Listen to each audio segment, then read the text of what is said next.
seed cycling is actually something that I have been feeling amazing on. It has been incredible. And you don't have to have a cycle to do this. Like, you can have irregular cycles, you can have no cycle, you can be postmenopausal. Typically, we see women doing seed cycling for a multitude of reasons. So we have trying to regulate their cycle because it's like erratic, the length is like messed up, reducing PMS symptoms. It can help ease perimenopause symptoms as well, or just overall hormone support in general. Why not do it?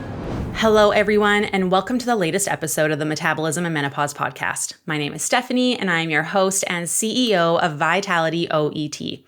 We are a women's nutrition, health, and fitness coaching company that focuses predominantly on women's hormones, particularly as they start going through perimenopause and onwards. We know that you start experiencing so many changes in this time of your life, whether it's the hot flashes, the night sweats, irritability, brain fog, or waking around the middle. That seems to come out of absolutely nowhere, despite you not changing anything. So you go back to those tried and true methods of cutting calories, cutting carbs, doing a bunch of cardio, yet it feels like nothing is working. You are putting in all this effort and you are just moving backwards. But we know now that your body is inherently different now you've gone through these hormonal changes. So our mission here at Vitality is to really help you understand how your body changes in this time of your life, so you can reach those health and fitness goals, feel in control and at home in your body again, live a life full of vitality, and really understand how to take care of this new body of yours. So today we are tackling the topic of seed cycling. This is something that I'm doing. I've been sharing it on my stories after getting my Dutch test results, which were not optimal. Let's just put it that way. Low estrogen, low progesterone, low testosterone, high androgens. Not a surprise. I have PCOS, so that one made sense to me.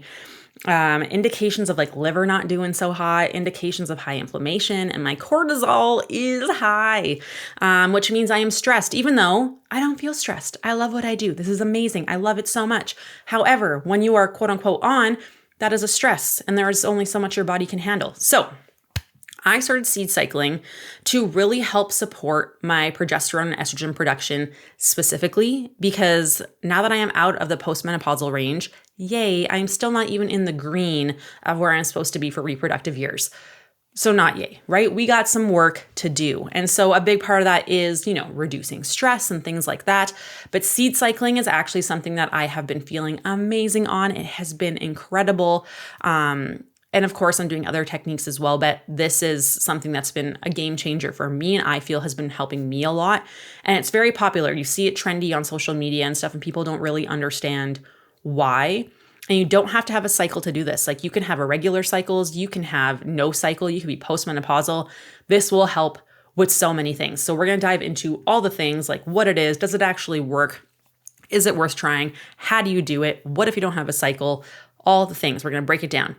So typically we see women doing seed cycling for a multitude of reasons. So we have trying to regulate their cycle because it's like erratic, the length is like messed up, things like that, reducing PMS symptoms, right? Like the tender breasts and the moodiness and the bloating and not sleeping well and all the things that make us feel crazy and emotional and want to cry into a pillow while we eat chocolate, right?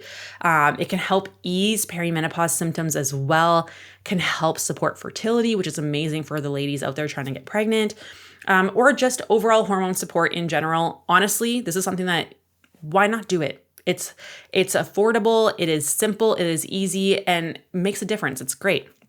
So the whole concept of this is that you're eating specific seeds at specific parts of your menstrual cycle to help promote estrogen in the first half and then promote progesterone in the second half. And so it can be used at any life stage. Like I mentioned, you can be doing it when you're menstruating, perimenopausal, postmenopausal, right? All women can benefit from this. And you can either sync it to your menstrual cycle, or if you're not having a cycle, you can use the moon cycle to help you. A lot of women do this, especially postmenopause, and find it very, very helpful.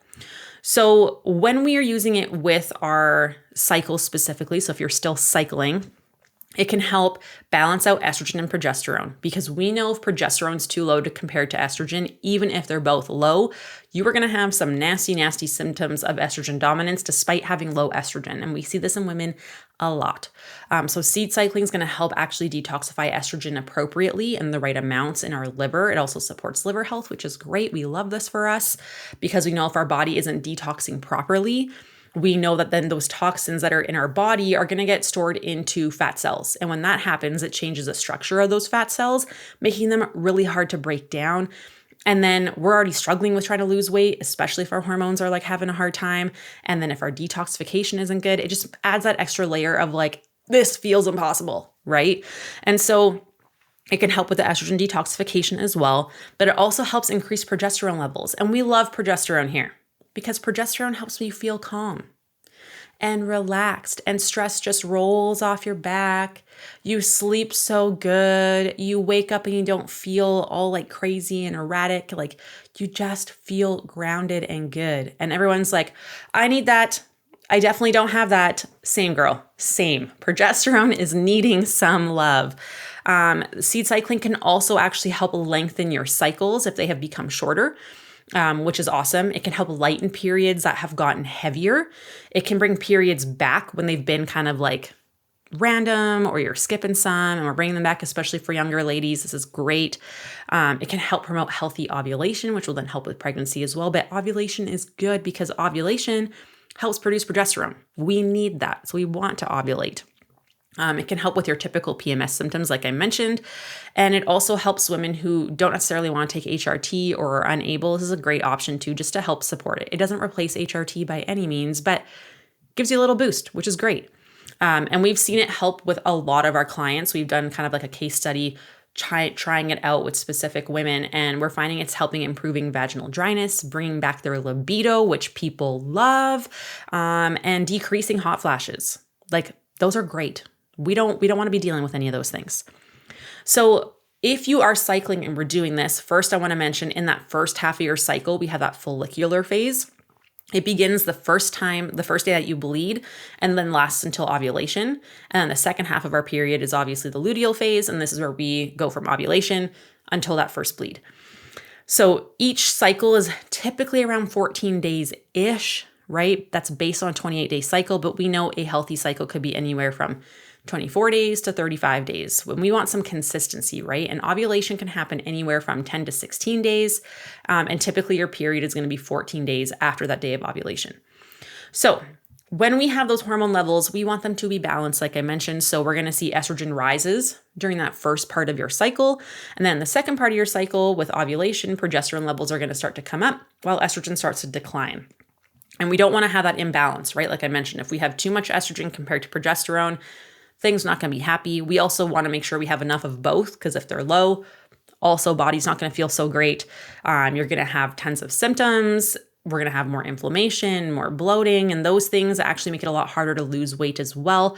So always trying to tie this back to like aesthetic goals here, because I know that's what a lot of you are wanting to achieve as well, right? Like you feel like you're working so hard and not seeing results. Sometimes hormones are a really big part of this. Shocking, right? This is why we start struggling as we age. So how do we do this, Steph? Sounds good so far. How do I do this? So first half of your cycle where we want estrogen to come up, you are going to have 1 to 2 tablespoons of pumpkin seeds and 1 to 2 tablespoons of ground flax seeds every day for the first 14 days or that first half of your cycle. Then once ovulation has happened or we're at that midpoint, now you switch over to 1 to 2 tablespoons of sunflower seeds and sesame seeds, and you're doing that every single day. We're going to talk about why, because actually, no, you know what? First, we're going to talk about postmenopause, how to cycle it, and then we'll talk about the why of each seeds, the nutrients, all those things. So if you are postmenopausal or you don't have a period because of, birth control, or you had surgical menopause, maybe you had a hysterectomy, right? But you left your ovaries, right? We're not bleeding. Use the moon cycle. So the first phase, we're going to go from new moon to full moon. Okay, that's days to 1 to 14. That's where you're going to have the pumpkin seeds and the flax seeds. Then full moon to new moon is where you're going to do sunflower seeds and sesame seeds. Try to keep it super simple. We know that there's like all this science stuff with like the moon phases and things like that and how our bodies actually respond to it. But it's just a really easy way to track. If you don't want to use the moon cycle because that just seems too woo-woo, or you don't like the way that works and you'd rather just start on a Monday, do that. Choose a Sunday or a Monday. Pick which one you're going to start. 2 weeks there, and then you're going to flip and then go to the next one, right? Super easy. Just as long as you're able to keep track, that's really all that matters. Okay, so now we're going to talk about the nutritional components because it doesn't make sense why we're doing this, right? So we know that we want to have more estrogen in the first half and then more progesterone in the second half as estrogen starts to decline. So the first part that we're going to talk about is the lignans. So these are in the flax seeds, and flax seeds are a phytoestrogen, which is amazing. We did a whole podcast on phytoestrogens, the benefits, how it supports proper estrogen production, but also helps with detoxification at the same time. So if you are too high or if you are too low, phytoestrogens will actually help with that, which is phenomenal. And flax seeds is just one of these wonderful, beautiful foods that does that for us. So the flax seeds also contain these lignans, which are going to also help bind that excess estrogen, like I talked about. So if our body is producing too much, if we are becoming estrogen dominant, it'll bind with that. So it's not binding to receptors and we're not experiencing these negative side effects from estrogen dominance from too much estrogen. But the phytoestrogens also help support the right amount of estrogen being produced. So it is great. Research also shows that flax seeds can help lengthen that luteal phase if we are struggling from short cycles. It improves your ovulation. It reduces common PMS symptoms such as breast pain and cramping specifically. We don't like those, so flax seeds for the win. Yay, we're doing that in the first half of our cycle for days 1 to 14. Then we have sesame seeds, which also contain these lignans, which help with binding those excess estrogens to get the right levels in your second half of your cycle. That's why they're in there. So that way progesterone can rise unmatched because we do want to see that change in the levels compared to each other. And so research shows that sesame seeds are actually really beneficial post-menopause.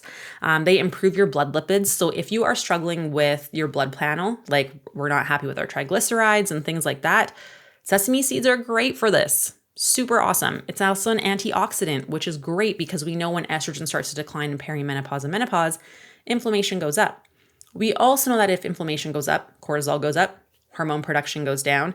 We struggle with muscle mass. We start seeing digestive type issues. We see thyroid function starts to slow down. Our metabolism starts to slow down. Our body's not good at burning calories. We start seeing an increase in insulin resistance and poor blood sugar regulation when inflammation goes up. We also see that with inflammation specifically, it blocks your fat burning pathways. So you can cut calories and cut carbs and then not see any changes because the inflammation is literally preventing that. So paying attention to our inflammation is really key, and sesame seeds are just one awesome, really beautiful way to help support that. And then we also see sesame seeds also help with sex hormone production, which is amazing. We love this for us. Then we have zinc. So zinc is going to be in both the pumpkin seeds, which are in the first half of the cycle, and sesame seeds, which are in the second half of the cycle. Zinc helps improve the formation of the corpus luteum. This is what we need and is responsible for producing progesterone, and it stimulates the uterus to thicken in preparation for potential implantation if you are someone wanting to get pregnant. Zinc is also very, very, very important for testosterone production, which I really struggle with, but also this is something in Dutch testing that we do with women that we see is so common, but never talked about. And low testosterone is an issue. And we're going to talk about that in a couple episodes from now. So make sure that you subscribe so you can not miss that. But we see women struggling with low testosterone symptoms all the time. Poor blood sugar control, inability to put on muscle despite working out in the gym, low libido, low energy. Like these are things that a lot of women struggle with, myself included. And so when I got my Dutch test results, that made sense. So now I'm trying to increase zinc in my diet through different whole foods, but also by incorporating these pumpkin seeds and sesame seeds in different parts of my cycle as well. Then we have omega-3s. Omega-3s are amazing for lowering inflammation and very hard to get in our natural diet. So supplementing with omega-3s is always a great idea the whole time, but the flax seeds and pumpkin seeds specifically in that first half of our cycle are very rich in omega-3s. And they are actually going to help increase blood flow to our uterus. It is going to increase progesterone production and secretion, so we feel calm and happy, because if inflammation is high, cortisol is high, progesterone production goes down. We don't want that. We need to counteract that, right? So omega-3s are a really great way to do this. It also helps with cell integrity, so just keeping us nice and healthy in general inside of us too, right? Like making sure everything's functioning the way that it's supposed to function. With the omega-3s, I definitely do recommend supplementing. Like It's hard to get into our diet naturally. Just having flaxseed and pumpkin seed alone isn't going to be enough. This is just like an extra perk of it, helping with the progesterone production, obviously, but making sure we're having omega-3s in our diet anyways and supplementing is really important. Then we have vitamin E. Vitamin E is found in all of these seeds. Vitamin E is very important. It is responsible for reducing PMS type symptoms. It is essential for hormone function, follicle function, and just overall health. Vitamin E is a crucial one that we need to make sure we're getting enough of. And if we're not eating enough whole foods, we're really going to struggle. So it's just a nice way to kind of boost that up as well. And then selenium. You've probably seen things about selenium that people always say that you need to increase it. They are true. Yes, we believe those people. This is a good thing. So these are going to be found in the sunflower seeds, specifically in that second half of the cycle where we want progesterone to go up, because it's going to help with estrogen detoxification, just detoxification in our body in general, to help reduce the excess estrogen in the luteal phase so we're not having any adverse symptoms from that, because we want to have progesterone come up and estrogen decline during that part of our cycle as well. So how do we do it? Because most of you are probably not like me, where you're just like, I'll just eat it with a spoon, right? Most of you are like, that's yucky. We don't like that. So what we want to do, first of all, is make sure that you are grinding the flax seeds for sure. If you can grind the other ones, that's great because you can absorb them better, get the nutrients out of it, get the best bang for your buck for it. Because like if you're going to eat something and then not get the benefits from it, what's the point of eating it, right? So the flax seeds specifically, they need to be ground. So buy them fresh. Grind them. We like to use a coffee grinder, and then you freeze them because heat and light can really tamper with like the nutrients and stuff like that in them. So grind them, toss them in the freezer. And so what you want to do is make sure that you are doing raw seeds as well as best as you can. If they are dry roasted seeds, pay attention to the oils that they use because we want to avoid highly inflammatory oils. So if you can do raw seeds, that is always best. That's what we like to aim for. So pay attention to that. In terms of how to eat them, because most of you are not going to eat them with a spoon like I do, you can add them to smoothies. You can add them on top of yogurts and granolas. You can put them in oatmeal. You can toss them in chia seed puddings. You can sprinkle them on toast, put them in salads, soups, make pesto with the pumpkin and flax seeds, make homemade seed butters, make homemade granola with the pumpkin and the flax and sesame seeds. I personally, again, just eat them with a spoon or I toss them on top of like yogurt. But I also buy these like date bars because like getting a little bit more is never going to be negative for you. And so I buy these date bars. They're just made with dates. They're made with pumpkin seeds, sesame seeds, sunflower seeds, and I think walnuts might be the other thing in there, which are high in magnesium, which is great. And we love those for us as well. They're great for helping with lowering cortisol and supporting hormone production. So walnuts are also another great thing to add in there. But they're great. I have one of those every day as well, as an afternoon snack or a pre-workout snack, actually. When we are looking at timelines for seed cycling, it can take up to 3 months to start seeing results, which people don't love. Some people see them sooner. So I'm seeing it after three weeks and I am feeling so much better, you guys. It's crazy. But I'm also doing other things based on what my Dutch test results showed. So I actually have pulled back exercise for a total of 3 weeks. No exercise, just walking and just stretching and yoga. I have upped my calories. I have upped my carbs. I have been really focusing on doing some deep breathing exercises 2 times a day for just like a minute or 2 minutes to help bring my cortisol and stress levels down because I'm always on when I'm at work, when I work a lot of hours. I'll just say that.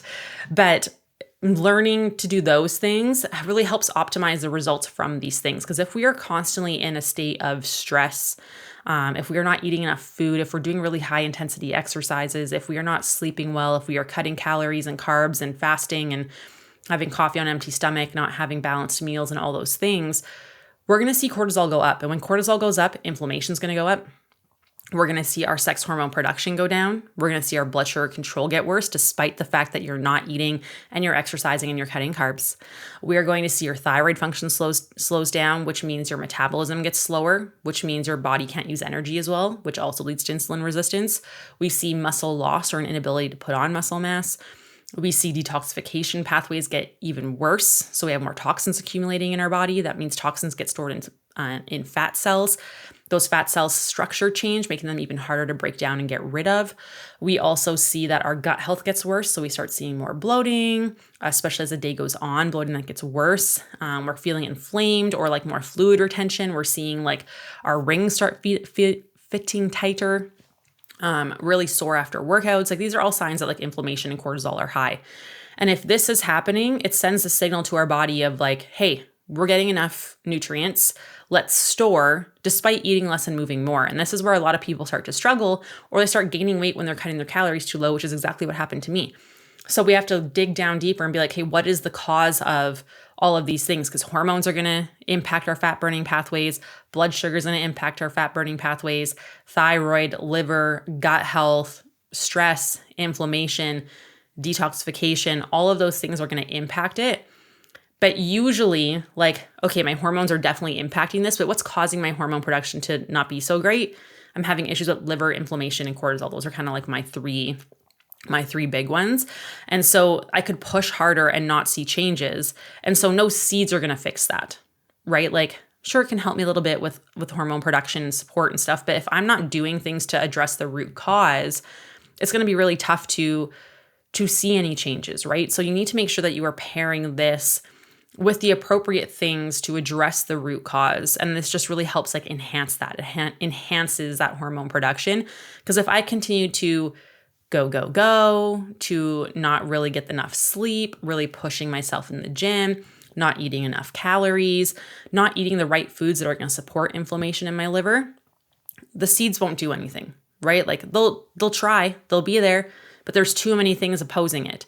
And so this is where understanding your body and what it actually needs is so important. This is why we do the free consultation calls. This is why we do Dutch testing with clients, because it helps us be able to look in and say, okay, these are the most likely root causes of your problems here going on. The Dutch test really helps us understand that to a deeper level because we can see the different pathways that are being blocked or utilized or overstimulated or whatever it might be. And we can address those things with specific nutrition. We can address those things with the seed cycling, which is part of my protocol here.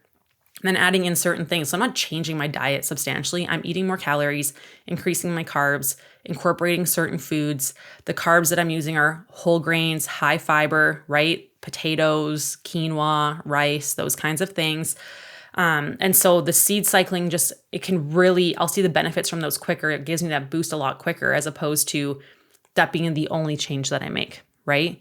But start here, like start making small changes. If you aren't sure how much you should be eating or what might be impeding your ability to see changes, just book a consultation call. We do this for free. There's no strings attached. We just figure out what the right likely thing is, help support you and what the biggest changes are that are going to result in the biggest results, right? So, and sometimes those changes aren't even that big. It's like, okay, we're just eating breakfast. Like that's the only thing we're changing right now. That's going to change a lot in your body. Inflammation, blood sugar control, improving sleep, all these things, right? So you figure out what's the first few things you got to do that are going to see the most change. That way, when you're doing the seed cycling, you see way better results, right? And so I hope this was helpful. If you want to follow along on social media, my Instagram is at vitalityoet.stephanie. And this is where I'm going to be sharing all the kinds of foods that I'm eating. What are the ingredients that I'm starting to add in? What are the teas that I'm drinking to support like my liver function, lowering inflammation, to really enhance the seed cycling, to really enhance everything and get things moving. I am eating more and I have lost 2 pounds super quick in 2 weeks by eating more just because I'm improving the inflammation. My liver pathways are getting better. But I'm doing like the big things, which is pulling back on exercise for me right now because it was too much on my body. So if you want to follow along, head there. Lots of great information, free resources. We have like different grocery lists and things like that as well. But I hope this was helpful. And again, just start those seed cycles. Like it's never going to do any harm. It's going to benefit you in the long run. So I hope you enjoyed this. Make sure to subscribe so you can stay into that series of hormonal imbalances, preventing fat loss and how to improve those. And I will talk to you soon. Bye.